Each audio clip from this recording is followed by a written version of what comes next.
Well, good morning. I'm here with the Lieutenant Governor and our Surgeon General, Dr. Rivkes, as well as Deputy Secretary for Health, Dr. Robertson, to provide an update regarding the coronavirus and the steps we are taking here in Florida to stave off any potential outbreak. Now, first and foremost, there are still no cases of coronavirus in Florida. This is a rapidly evolving situation, and we're carefully monitoring in conjunction with the Federal Centers for Disease Control and Prevention and Department of Health and Human Services. Our response will evolve based upon updated information and guidance from our nation's top experts in communicable diseases. All levels of government, have been engaged in efforts for the coronavirus. Now, at the end of January, HHS Secretary Azar declared a federal public health emergency. The goal of the declaration is to prevent entry of coronavirus into the United States and slow the pace of any outbreak. We had been working on this really since the beginning of January, right after the stuff became known in December, and Dr. Rivkes and his team's been engaged since the beginning of January. But that declaration, I think, was important because foreign nationals who visited China in the past 14 days are not allowed to enter the United States, and then flights from China are being directed to 11 international airports across the United States where Customs and Border Patrol and CDC are conducting screening. None of those airports are in Florida. So individuals returning from Hubei province after February 3rd currently have a mandatory 14-day isolation at a federal facility. Individuals returning from other regions of China after February 3rd receive an initial health screening upon arrival. They are not ill, they can continue to their destination, but they are given instructions for self-monitoring and are asked to have self-isolation for 14 days from the time they left China. Now, states, including Florida, are notified as to these individuals, who they are, by the CDC for monitoring and follow-up. Department of Health personnel and county health departments contact these individuals, perform an assessment, and monitor the isolation process. If any get sick, they will be referred for medical care and for evaluation. The Florida Department of Health has been fully engaged from the beginning with their response and epidemiology teams working on this issue since the first weeks of January. We have an incident management team in place and are working lockstep with the CDC, receiving multiple updates daily. Hundreds of dedicated DOH professionals are engaged to respond, including staff in Tallahassee's central office and each of our 67 county health departments. Our fully integrated county health department system allows us to respond quickly and accurately. And we've also engaged the medical community through correspondence and weekly calls, and have established a DOH website related to the coronavirus at www.floridahealth.gov/COVID-19, COVID-19. This is the best and most up-to-date source for information and guidance regarding the coronavirus for Floridians, and I think they've done a really good job laying out a lot of good information. Now, if there's an individual with suspected coronavirus, CDC and DOH protocols are in place for healthcare providers. The first step involves the healthcare facility immediately contacting the local county health department. The individual suspected to have the virus will be evaluated at a local hospital following specified precautions. DOH collects samples and sends them to CDC. We anticipate that eventually those tests will be able to be conducted in Florida. We're waiting to get the proper equipment for that, but as of right now, it's all going to Atlanta. Direct contacts of the individual will be identified in the event that the person has the coronavirus, so these individuals can also be isolated and monitored. The bottom line goal of public health response for this virus is containment and to stop person-to-person transmission. And as I said, we've not had any cases in Florida yet of people testing positive. As discussed in our recent calls with healthcare providers across the state, practitioners and healthcare facilities have been asked to refer to CDC guidelines for healthcare professionals to ensure that their facility is properly prepared and that they have assessed their materials and material needs for possible cases. Dr. Rivkes can talk. They've made sure that they are stockpiling relevant equipment, which is important. Please note that we strictly respect the confidentiality of individuals who are either persons under investigation or those individuals who are under self-isolation having returned from China. That is what is required by Florida law. The state of Florida is fully committed, doing everything we can to prepare and respond for the coronavirus. Obviously, if there is, and hopefully we don't have any identified cases, I mean, that obviously will be something that we would immediately notify the public about. So, what we're doing here is from the very beginning of January, we didn't know what shape this would take. We wanted to be prepared. The Lieutenant Governor, Dr. Rivkes, and their teams have done a good job. We've worked very well with the federal CDC and federal HHS and the President on it. And so this is, I think, to be prepared. But as of right now, given that we've had no infections, the CDC considers us to be at a low risk. But that doesn't mean that you don't want to plan for any potential transmissions. And so with that, I'm going to invite the Lieutenant Governor to make a few comments. Well, good morning. Thank you all for being here. I want to thank Governor DeSantis for his leadership on this issue, as well as our team at DOH, the Surgeon General, along with the entire County Health Department. They have been extraordinary in preparing for this. As you heard, Governor DeSantis, I think it's important that we reiterate that there are no confirmed cases in Florida. At this time, we continue to monitor with CDC. We continue to work with HHS in making sure we're following all of the guidelines as this is rapidly evolving. And so we will adapt and we will make sure that we are following those guidelines to a T. DOH personnel in each of our counties have been instructed to make sure that they are informing the public in terms of anything that would transpire in the future. They want to make sure that as they continue to engage in the strategy of containment and isolation, that is something that our local county health departments are well prepared to do. We have an incident management team in place, working in lockstep again with the CDC. So that is something that we are doing daily, if not hourly. I know Dr. Rivkes has been in constant contact with them, and that is something that we will continue to do again and inform the public as needed. Our fully integrated county health department is really best prepared to manage this at the local level. As the governor mentioned, the best source of information is our website at www.floridahealth.gov. /COVID-19. That really is the best source of up-to-date information. It is constantly being updated. Again, if there are individuals with suspected COVID-19, the protocols from CDC and DOH are in place with our healthcare providers. They are constantly communicating with our hospitals, with our healthcare practitioners to make sure that they immediately contact the local county health department. Those individuals will then be evaluated at any local hospital, again, any local hospital, following specified precautions. Really the goal, again, is containment in order to stop a potential transmission of this disease. Again, I just want to reiterate the state of Florida is doing everything in their power to make sure that we prepare and respond in the event of a COVID-19 case. So with that, I would like to turn it over to our State Surgeon General, Dr. Rivkes. Thank you. Thank you, Lieutenant Governor and Governor. Thank you all for being here today. At the onset, I'd like to acknowledge the tremendous contributions of the members of the Department of Health team who were with me today. I'd like to also begin by extending my thoughts for the Americans and individuals worldwide who've been sickened by COVID-19 and those who have lost loved ones. As the Governor, Lieutenant Governor mentioned, there are no cases of the novel coronavirus or COVID-19 in Florida. This is a new virus. This is an emerging and rapidly evolving situation. Since this virus first appeared at the end of November, the Center for Disease Control, or CDC, and Health and Human Services, or HHS, and the Florida Department of Health have continuously monitored and provided updated information about this situation. This week, though, HHS and CDC changed their messaging.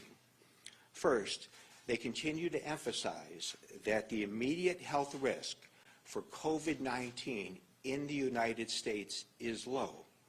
However, we need to be prepared for more cases and potential community spread in our nation. Preparing for these situations is something that we do every day in public health.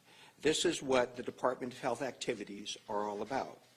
The Department of Health, other state agencies, the medical community stand ready to help protect and care for the public. As mentioned, we have a Department of Health website. This has links to the CDC. Please refer to this for the latest up-to-date information.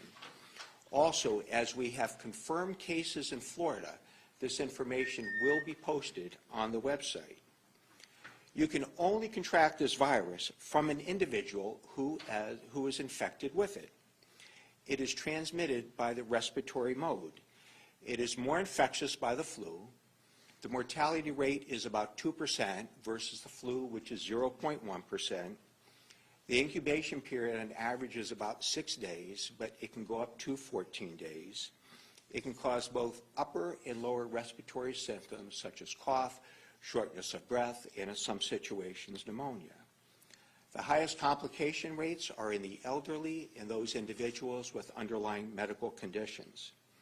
Based upon the available information that we have, in 80% of the time, this situation is going to be mild.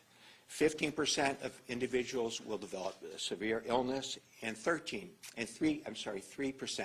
of individuals will become critically ill. Thus, most individuals who will have COVID-19 can be cared for at home.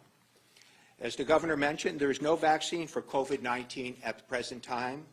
A vaccine is under development per CDC. This will be more than a year away.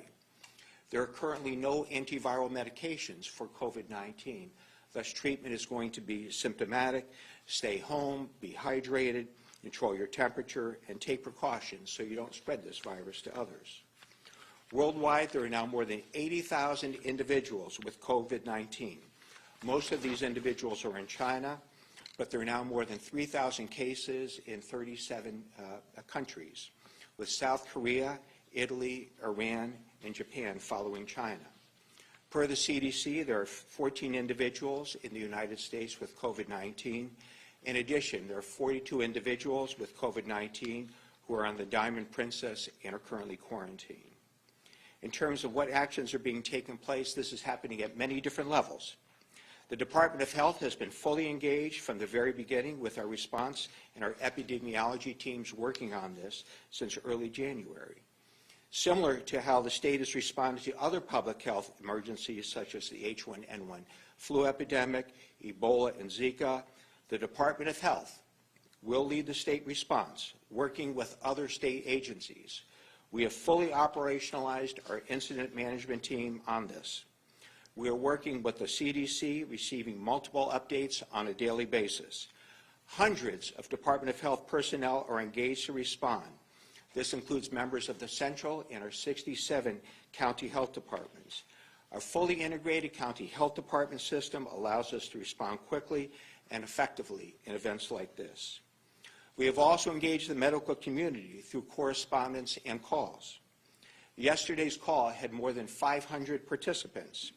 As discussed in our calls with healthcare providers in our states and practitioners, healthcare providers and facilities are asked to be sure they are up to date with current CDC guidelines. Make sure that you've assessed your material needs as well. The strategy for our response will have different layers. This will vary depending on circumstance. If there are individual cases or linked cases, our strategy will be sure that these individuals first have the medical care that they need and that they are isolated so they cannot transmit this virus to others. However, if there are multiple unlinked cases or there appears to be widespread COVID-19, community-based strategies will be implemented, and this will involve avoiding group activities and group meetings. Again, as mentioned before, I wish to emphasize there are no cases of COVID-19 in Florida, nor is there any evidence of community-based transmission. What can the public do to be prepared? First, again, refer to our website. Remember that this is a respiratory virus transmitted by coughing and sneezing. If you are sick, cover your mouth when you cough or sneeze. Do not go to work when you are ill. Be sure to wash your hands with soap and water for 20 seconds after being in public places. And if you are ill, take plenty of fluids and control your temperature. For those who are taking medications, make sure you have a supply of your medications at home. Also wish to emphasize, make sure that you have your flu shot. We are in the midst of a serious influenza epidemic in the United States that has infected more than 20 million individuals and has killed more than 12,000 persons as well. Make sure you are protected against the flu. You are much more likely to get influenza than COVID-19. The symptoms can be similar. Again, I wish to thank the incredible members of the Department of Health and our county health departments, thank our state and health community partners who are devoting considerable efforts to the situation. I again wish to thank Governor DeSantis, Lieutenant Governor Nunes, and the Florida legislature for their support. The state of Florida is fully committed to do everything we can to prepare for and respond to COVID-19. Thank you. Great. Anybody have any questions? Governor, can you tell us if anyone has been tested and how many people have been tested based on the language you use? It appears there have been. So I don't think I'm allowed to kind of go into the numbers, but let's just say from the beginning of this in January, you know, Dr. Rivke's, you know, we've been monitoring people coming in. Obviously, HHS has said, hey, this person may have been in China, and all those people were monitored. Anybody that tested negative, and that's just been true up until this point. So, but I'm mindful of, I actually wanted to give all the numbers, but they pointed me to the regulation or the statute that said you can't list all the numbers. So why can't you list the numbers? I mean, you're not identifying any particular people. that's just what, you know, Rivke's and their team have looked at it and said that that's the way to go. So Well, some people have said that this lack of transparency is undermining your efforts to reassure the public. So I don't think so. I mean, you know, in January we were out. I gave an update. I had said at that time that the travel restrictions would be helpful and that anybody coming in would be tested. Up to that point, we had some tests that I said they've been all negative. So we've been given periodic updates, but at the end of the day, you know, to this stage, there's still not been any transmissions documented in the state of Florida. If that were to change, then obviously Dr. Rivke's and my administration would want to let people know that ASAP. Governor, you mentioned the screenings at other airports outside the state for China, for people traveling from China, but what about Orlando International Airport, Miami? So if you're, are they going to start screening for places like Brazil or Italy that have? I don't know if there are. Dr. is going to be able to speak to that, but I mean, I think in Brazil, I think there've been like a handful of cases. Obviously, a very big country. Any of the China flights. You can't fly into Florida right now. They're being diverted to these other areas, and I think that that's appropriate. And I think that the federal government should be willing to potentially expand if necessary. But I'm not sure that it is quite necessary anything in terms of Florida yet. But I was definitely glad that they initially decided to divert those flights. That made it a lot easier for us because we were notified about who was coming in from who had been traveling in China, particularly in the Wuhan section. What about flights from Italy and Japan, South Korea? exactly? Well, obviously, you know, that's going to be a determination that is going to be made by the federal government, and they need to make those. I mean, I would err on the side of caution on that, but I don't know that there have been as many cases there as there have been in the areas where those travel restrictions are. You said this report that a man who got tested for coronavirus ended up with a $1,400 tab. Have you guys been discussing ways that if people need to be tested for the coronavirus to make it more affordable for people? So if you are, say, being monitored, and you're in like a 14-day period, and I'll let Dr. Rivke's add to this, you know, the Department of Health is cognizant about if you're in isolation, you may need to go earn income and you can't do it. And so they have programs in place to try to mitigate, you know, some of those costs. But I'll let Scott maybe talk about. Thank you for your question. So this is what we do within the Department of Health. We will work with local health care facilities on issues similar to this. But this program, can you just, I think we're kind of, what we would like to know what the state is doing if people are being isolated for 14 days, or if you're sick and, you know, we have large uninsured rates, really what are you doing for those people? I don't think I heard a description of the program. Yeah. So if an individual would be suspected to have COVID-19 and they're under isolation, the Department of Health will work with those individuals to make sure that they have the health care that they need. If there are special circumstances where these individuals need help with food, things like that, we will be there to assist them. Why not declare an executive order saying that they can all be written off as charity care patients if they're uninsured? At the present time, we have no confirmed cases of COVID-19 in Florida. There's But no we're community. preparing for it, right? There's no community spread in the state of Florida. However, if things change, we will reevaluate the situation. Okay, speaking of statutes, Governor, you said that you would let the public know if there was a case of somebody contracting the virus, but the statute appears to leave it up to the discretion of the Surgeon General, as we saw with some of the hepatitis A cases. So are we going to change the law this session so we define that more clearly, or are we going to continue to leave it up to the Surgeon General?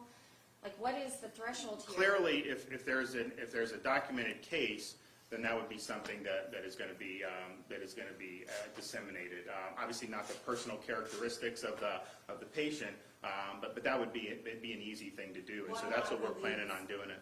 Just for argument's sake, let's argue that you have 5 people being, in isolation in Broward County, for argument's sake. Why doesn't that rise to the level of sharing that? You're not releasing personal information. There's no HIPAA violation in saying, Yeah, look, I think I think this is the statutory scheme as exists now. So, But why?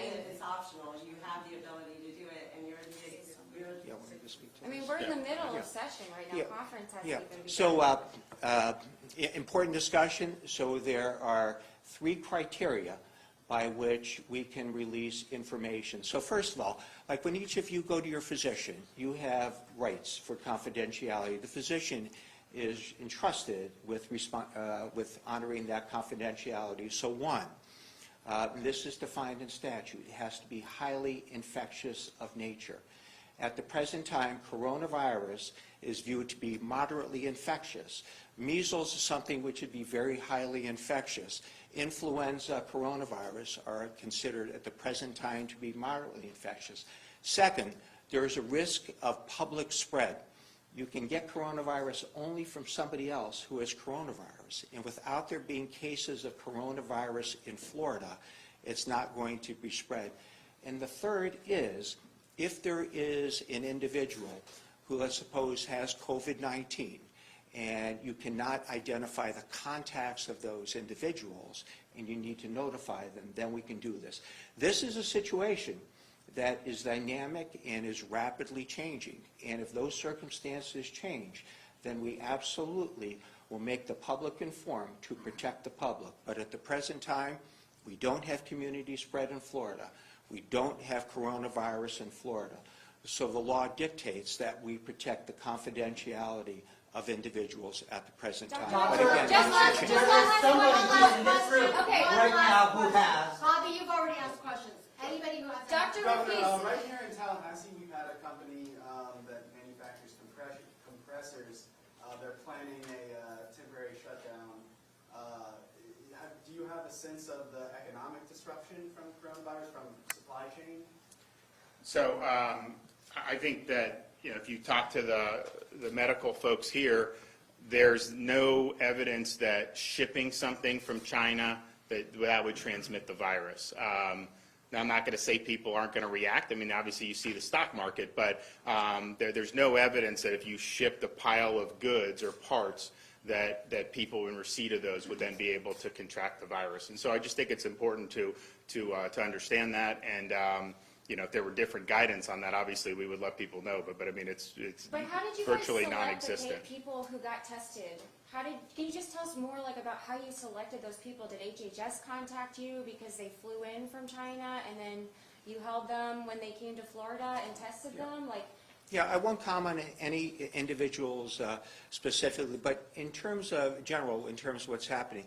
So if an individual was on flights that have gone into these 11 airports where they've come in from China, the states around the country are notified who those individuals are, and then those individuals have been asked by CDC, Custom Border Patrol to self-isolate. And then those individuals will be contacted by Department of Health personnel to ask them to monitor their medical situation and to help them with the self-isolation Can you process. clarify how many people the state has been notified of? I'm not asking details other than. And they came to March, Florida, right? November. Like they flew in somewhere else and came to Florida? That's what the governor was saying, they were diverted? Yeah, so right now, flights from China are going to 11 airports in the United States. When individuals arrive, they're screened. If they come from Hubei province, which is the hot zone area, those individuals go to mandatory federal quarantine. If those individuals are not ill, they're given cards and are allowed to transit to their final destination. Those individuals are asked to self-isolate for 14 days. And those individuals will then be contacted by Department of Health personnel instructing them how to self-monitor and see if they have any specific needs. Again, Thank you, numbers? everyone. Thank So you, how many of everyone. those individuals Thank you. came to Florida? We'll get How many numbers? Why can't we get one number?